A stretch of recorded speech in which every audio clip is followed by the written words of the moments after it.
Hello, hello. Hello, everyone. Thanks for joining us today on Tuesday. So not Tuesday at 1, so not our normal day, not our normal time, but we were away. So we're happy to do this today and bring to you guys an awesome topic.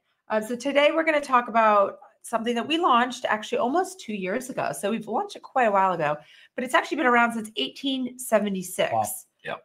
1876. And just now we are seeing so much about this in the spotlight, in the media, with high-end physicians, with prominent health leaders. So it only took 150 years to start trending? Sure. Pretty We're crazy. in the right place at the right time. Pretty crazy. But we knew how powerful and important this product was to bring to the masses. And we're just so excited to hear how it's getting bigger and bigger and bigger. So today, here we are talking about our beloved Methylene Blue. Okay, so most of you or some of you might know about Methylene Blue. Some of you may already be taking our Methylene Blue. And then maybe you've never even heard of it. And you're like, what on earth is this stuff? Well, we're going to give you all the details today. So, I mean, to start off, if you guys don't already subscribe to our channel, please do. It helps us. It helps you. We bring you guys lots of quality information. Every week we do a training like this. Subscribe, not just subscribe, but like everything. And give us comments, give us feedback. We use it. We appreciate it. It helps us grow. It helps us, improve also. And it helps us help you. And interact. Interact. Yes. Love interaction. So as we're talking too, if you have specific questions pertaining to the topic we're talking about, you can also type them in and we'll get to as many as we can. So to start off, I just want to say like the amount of feedback that I get about Methylene Blue, the emails that I receive on a daily basis are pretty amazing. And just the comments on our post about the benefits and how people feel. And I just wrote some down. I mean, you feel plugged in, a sense of focus. Methylene Blue has given me a noticeable bump in my cognition. I do not feel as brain foggy as I have.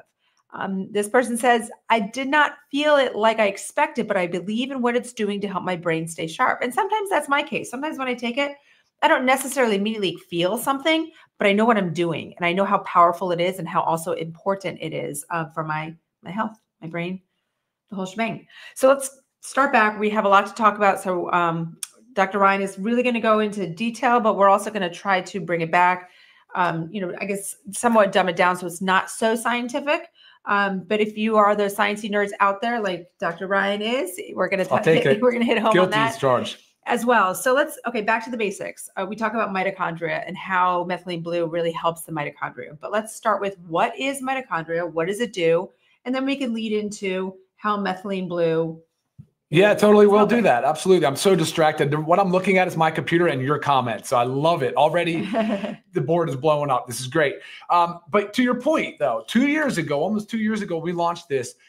We did a similar type of Zoom and we said a lot of things. And I definitely remember saying things to the effect that, like, look, people, if you go out and you Google the benefits of Methylene Blue, you're going to be blown away. Like and Google does it in a weird way where it make claims. We're not going to sit here and make claims, but there's some powerful, powerful stuff out there.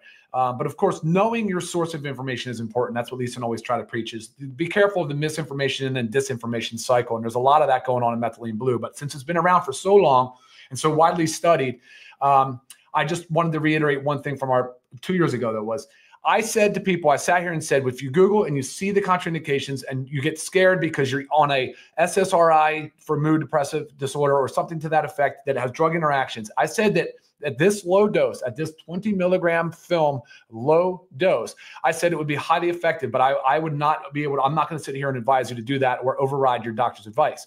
How many people? Tons of people have emailed and said that it's been an amazing game changer for their mental health, for their brain fog, for their low energy, and for all these different things that we're going to talk about today. So that's actually really cool to be validated in a sense from that. And while you're saying that too, this can help. It has helped many decrease their medication use of their SSRIs or maybe even possibly eliminate the use of it. Amazing. Yeah, they have. And so really, really exciting stuff. Yeah. But you got to do a short history, right? Originally developed as a textile dye. They were using it to stain microbiology, like the little slides where you see bacteria, and they noticed that it was killing viruses in some bacteria. So then they developed it. It was a very powerful anti-malarial drug.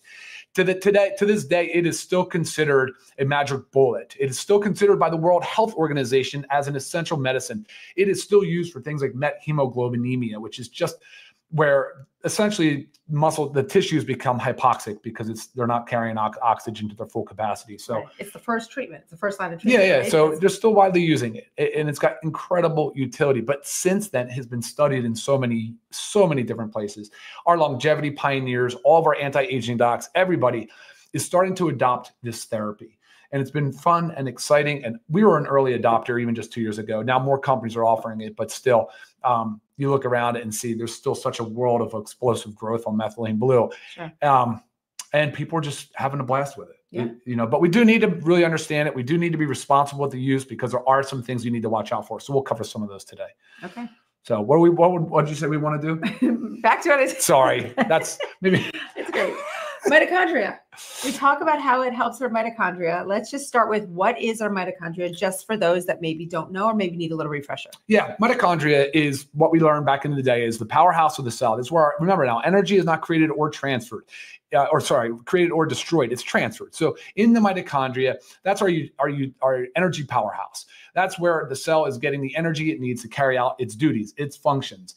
And what we need in that mitochondria is for the electron transport chain. That's the complex set of reactions that occur. We need that to be operating at a very efficient level. It operates very efficiently at a young age, and over time it starts to break down.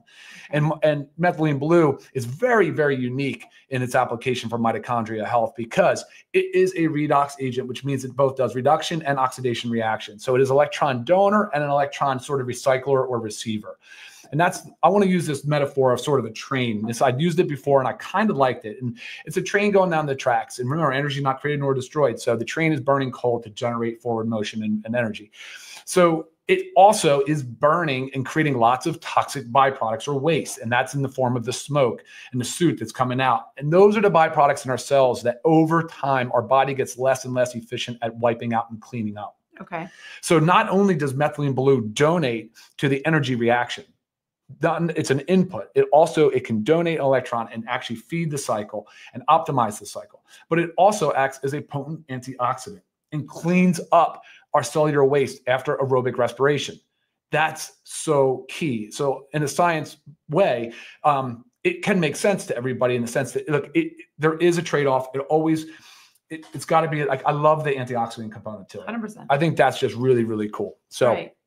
And like that's you said, cellular waste. Like we need to continue to clean it up. And if that is declining as we age, just natural, we got to support it. And remember, cellular waste can be oxidants. Those are your reactive oxygen species. Those are your free radicals. Those are the things that left unchecked when they accumulate beyond too high levels. And they are normal. They are absolutely normal, and they're created in everyday use from exercise and our exposure to pollutants and some of the different things we do. But when you let them go unchecked and get too high, they can cause damage to our lipids, to our DNA, to our protein.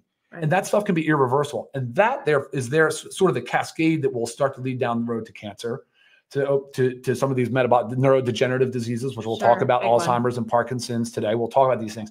That's where the insult it happens. Yeah. That's where it can kind of begin. Yeah. So. And I mean, we all know somebody or most of us know somebody that is either suffering from some neurodegenerative disease. We do. Or and especially we talked about the caregivers. I mean, you know sure. how difficult this is. My aunt suffers from pretty bad dementia, and it's debilitating, and it takes a toll on the whole family. Yeah. So there's just we and this is not just we do want to technical. This is not paper fill. This is not just for if you want to say treatment of a condition. This is really used. This needs to be used by everybody as a preventative measure. Like, and you were saying, I mean, athletes. Oh yeah, definitely. On the endurance side for sure. Right. So athletes can use it before they're going for endurance or for increased output. The more metabolically healthy that you are, the less you need to take Methylene Blue. You don't need it every day, but if you're metabolically dysfunctional, you're going to need Methylene Blue pretty much on a daily basis, right. And depending on what dose you want to land on. But yeah, yes, I've actually had people say, ask me if they can take it every day. They say they've noticed how it really has helped with their depression, their anxiety, but the days that they are not taking it, it comes right back. I said, yes, Your body is needing this. You need this. So take this every day. So just, yeah, good example there. Okay. So because neurodegenerative disease this is a big one for it. Yeah. Let's just kind of talk about let's dive into that. Dementia, For Alzheimer's, Parkinson's. So exactly. So remember what I said about the mitochondria in the powerhouse of the cell. So the brain is a high energy demand center, right? So it's highly concentrated with mitochondria. So you're talking about the brain is 2% of our body weight, consumes about 20% of our energy. It's a big one. You also have the heart. You know, you have the big organs like the liver. You've got testes, so you have your sperm and your eggs. So we're talking about fertility, but in the brain, it's very, very important.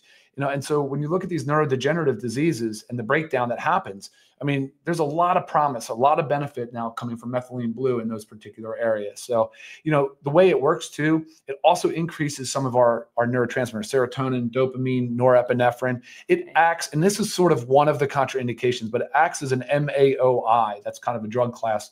It's got a monoamine oxidase inhibitor, but it basically slows the breakdown of those neurotransmitters, increasing the concentration. So if you're on an SSRI that increases serotonin, they say that the concern would be too much serotonin.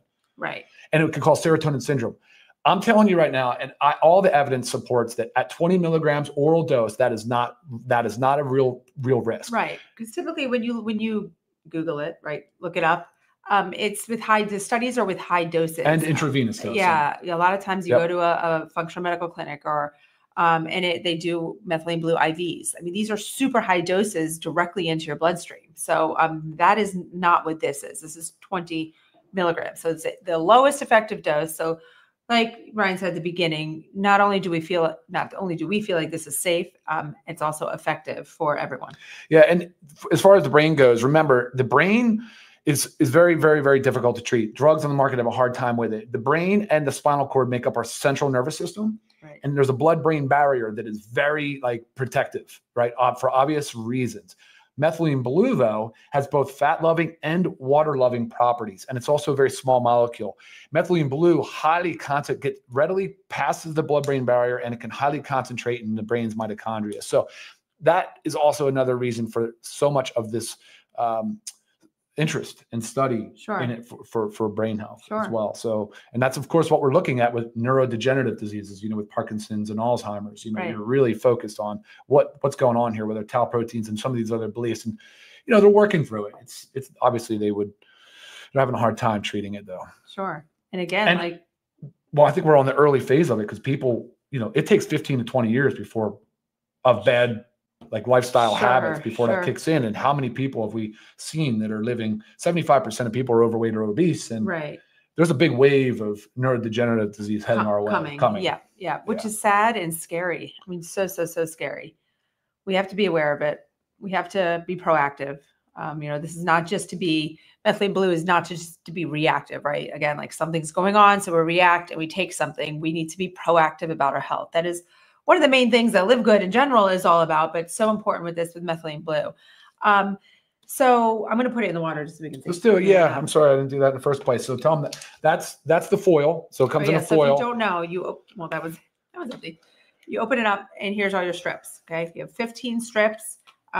Because as designed, you're not necessarily taking every day, but again, if you're in a state where decline and you really need it, taking it every day. Our prices are so affordable; it doesn't matter regardless. Yeah, buy 2 boxes. And we were going to talk about that at the end, how to maximize the use. But right. So, I mean, actually, our CEO Ben just did a post about where he was showing several ways to take it. This is one way. Some people do drink it in water. You know, the goal is, you know, it can make your mouth very blue. So if you haven't done it, warning: your mouth, your teeth, your gums, your tongue will be very, very blue. Blue tongue. So some people like to do it this way because it helps avoid, but really you would love it to dissolve in your mouth, right? For the highest absorption. But I know that it's hard to walk around every day with blue because it does take some time. I have heard that if you drink something acidic after that, it helps the blue. So like a small glass of orange juice, something, maybe squeeze a bunch of lemon and water. So yeah, let's talk. Do you want to continue to talk dosing, or should we talk indications? Well, no. I still want to talk about. So we talked about the neurodegenerative diseases, but I also want to talk about a couple things just hit on, because I know this is actually a growing problem of fatty liver disease, non-alcoholic fatty liver disease. And there's some promising benefits about methylene blue's action. I was reading a study, actually, it says its ability to combat excess fat accumulation in the liver. That's one of the most promising aspects of methylene blue. The study showed that methylene blue activates AMPK, an enzyme that acts as a metabolic master switch. This activation leads to increased fat burning and decreased fat production in the liver. This is a big deal because, I mean, fatty liver is huge. The fact that it's growing has a lot to do with our lifestyle. 100%, but the fact that it's growing, we need to do things to help this. So fatty liver is a great one. And then what about UTIs? Because I know that's a big deal. Yeah, sure. Can help there. Can help with UTIs. It's a great treatment instead of prescription medications. Well, you leave that to the physician to decide, depending on severity 100%. and all the other things. Yes, but it's highly effective against UTIs as it's excreted by your kidneys into your bladder, where it reaches a very high concentration and becomes a potent oxidant stress that kills virtually any pathogen there without disrupting the microbiome. Well, I would focus on the fact that there's a lot of studies in all of these areas. So sure, I think you have I've provided you with, I don't know, I have a lot of studies, 100 plus studies on methylene blue for all these different areas. Yes. So if you do want some studies, I'm happy to go ahead and forward them. But again, if you look up the benefits of methylene blue, try to find articles that come from PubMed. That's a great source. You'll see a ton of them. It's hard because you need to kind of weed through studies that are not accurate or reliable. So we like PubMed. Okay, so dosing. I'll jump right into that. So when you're looking at IV, the prevailing dosing is all based on IV for some reason. 1 to 2 milligrams per kilogram per day, sometimes up to 4 milligrams per kilogram. That's IV, and that can get very high. Assuming that that's 100% bioavailable, you look at oral dosing. I'm just going to say oral dosing, low end would be somewhere between 20 to 60 milligrams a day. Up to, they say 200 milligrams is probably about the threshold for considering getting into moderate to high dosages. Right. So where we are at 20 milligrams is not only on the low end, like the low end of the low dosing, but it's also highly efficacious. So a lot of the studies have shown even downwards of 10 milligrams. And some providers right now are recommending they start and they titrate up. They'll start at 5 milligrams. Okay. Maybe go to 10, maybe on up to 20. So there's a lot of different dosing protocols out there, but I want you to be rest assured that 20 milligrams is a very safe, low, and effective dose. Right. Okay. When should we take? And are there anything to enhance? Oh yeah, you know all the answers. You love that. Come on. In the morning on an empty stomach is usually best. Fasting protocol is great because you can increase autophagy. It can increase the cell turnover. It can really help clean up the cell waste a little bit. Of course, if you're an athlete, you can do it 30 minutes before your endurance or your hard push. And then you want to talk about the photobiomodulation, please do. I know getting sunlight. Getting sun or some type of red light therapy. If you get sauna use, it's great to time it where you take 30, 60 minutes prior to either going outside or getting in a sauna or something with red light therapy, which, red light therapy is becoming more and more mainstream. Mainstream as well. So I think a lot of you do have it, even if it's a small amount. Like I do, when I do a specific IV at my functional medical clinic, just, obviously for all this is all preventative. They actually give you methylene blue and they put the red light therapy. They put red lights on your wrists. So just, any little thing that can enhance it. Yep. It's great to take before a walk, nice. So I like to do it every other day. Some people do 3 days on, 3 days off. Some do a week on, a week off. Some can do a month on, a month off. Cycling is not a bad idea. And there was a question about it building up and becoming toxic. That is not the case. It is metabolized by the liver. It does get normally excreted. I think the half-life is somewhere around 24 hours total, but that is for the parent compound. But yeah, of course, you want to encourage the mitochondria to establish itself and increase efficiency. And that's the whole goal here, is to prompt the body to use it, but then to also sort of trigger some of these other normal natural processes to do on their own. I forget what I was going to say, something to that effect. Okay, Ben did do that video though on the ways to take the blue. I like the film. I put it in the back of the tongue. I do, my tongue's a little blue, but I'll switch it with I'll swallow it with water. If you put it in 4 ounces of water, you can just take it like a quick shot and not blue. If you did it in this much water, you would probably use a straw and a straw will reduce the blue. And that was what Ben was demonstrating on the video as well. So Right. multiple ways to take this, and so to reduce the blue. But if you like the blue and you're cool with the blue and you want the oral absorption or the sublingual buccal absorption, then you can get this thing to work a little faster. Sure. So I mean, I just personally, based on like what I have to do that day, if I don't really have to be around much, talking on camera or doing something, I will let it dissolve, fully in my mouth. So you got to do what works for you. All right. Couple concerns for people though. If you have a G6PD deficiency, which some people do, if you're not sure what that is, ask your physician. But typically, if you have it, correct? Yes and no. I mean, if you've been tested or not, I don't, but you should. I mean, but most people, anyway, that would be some concern. Pregnancy or breastfeeding is contraindicated. That's a no-no. Children is just, you're the parent, not us. That's up to you guys. You mentioned something about ADHD. Yeah, of course. Very powerful. It's being studied more and more for ADHD. Yes. And I think some parents are actually, based on what emails I'm getting, some are using it to augment their prescription medication, hopefully withdraw that. Right. What else? Oh, the drug interaction with SSRIs or SNRIs, and being careful with that. Like I said earlier, the 20 milligrams oral dose has shown more benefit than risk, as far as like worried about serotonin syndrome. However, I am not your physician. I cannot give you medical advice. This is something you should clear by your doctor. If you are on an SSRI or an SNRI or an MAOI, you definitely would want to let them know that you're either using or considering using methylene blue. And if they haven't heard of it, I mean, bring the research and communicate that the studies against it with being on the that's right. medication have to do with high doses and how low this dose. So again, dosing is very important when it comes to that. It really is. And what about USP? I'll talk a little bit about that. Thank you so much. Yeah. So one of the concerns with methylene blue is heavy metal contamination. And that's why you have to, if you're going to take methylene blue, it has to be United States Pharmacopoeia, USP. And that is what we have here. Yeah, you see it's more expensive. It's difficult to source. You'll see methylene blue, USP. You'll find it on the certificate of analysis. If it's not USP, it's probably industrial grade for laboratory staining and or textile staining and things of that nature.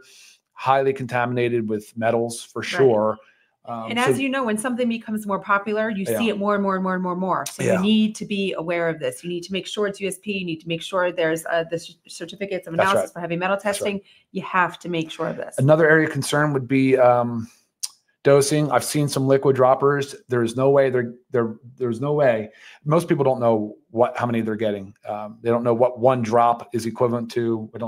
How many milligrams. Right. And the calibrations can be difficult on those droppers. You really want to maybe kind of consider not using the oral droppers. Maybe focus on, the films are great because you know exactly what you're getting per film. I just want to jump in real quick and just say our price, because like I said, there's 15 strips in here. For if you're a member, it's $12.95. That's crazy, pretty insane. And if you're not a member, our retail price is $19.95. Still pretty crazy. So that's for 15 strips. And like we said, we like to alternate. So this would get you about a 30-day supply, or a month supply. But if you need it every day, guys, it's 2. I mean, not a big deal. The studies are, I mean, again, it's so promising that if you're spending the $30, $40 a month to be able to take it every day, just try it for yourself. You will see. I do see some things about staining. It's funny. I did have a friend that when she took it, it was a college friend. She sent me a picture, and she had just started with Invisalign. She wasn't wearing her Invisalign, but when you do Invisalign, sometimes they put those little things, the sticky things on your teeth to help the adjustments. And those things were like bright blue. But throughout the day, it went away. It didn't stain it, but it just took a little longer in those areas to go away. But it's always a great thing if you have, veneers or anything like that, just talk to your dentist.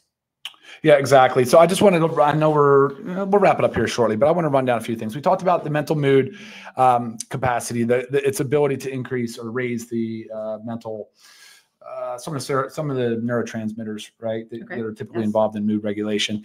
We talked about energy efficiency. We've talked about how it can help with brain fog and fatigue.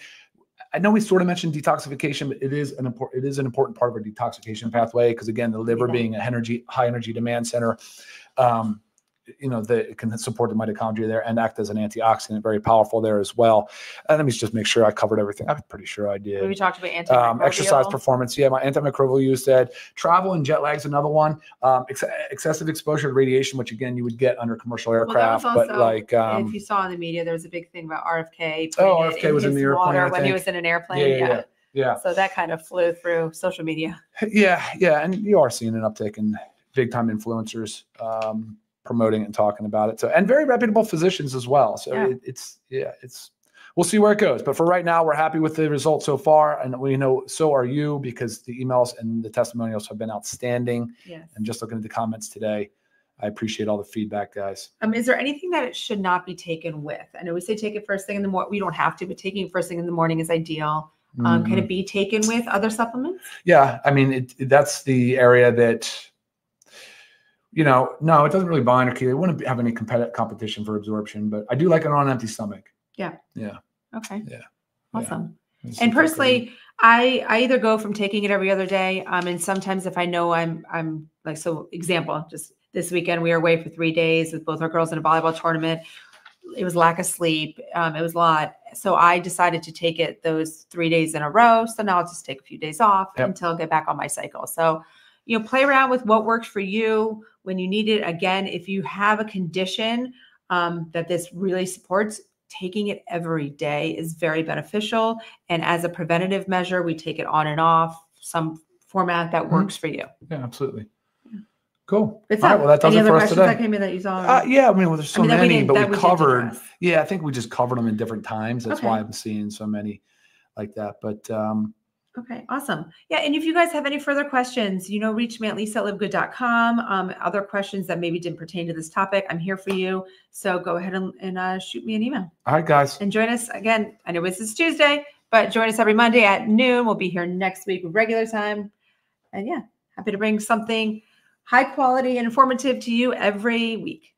Thank you for watching. Yes, take care. See you next time, guys. Bye-bye.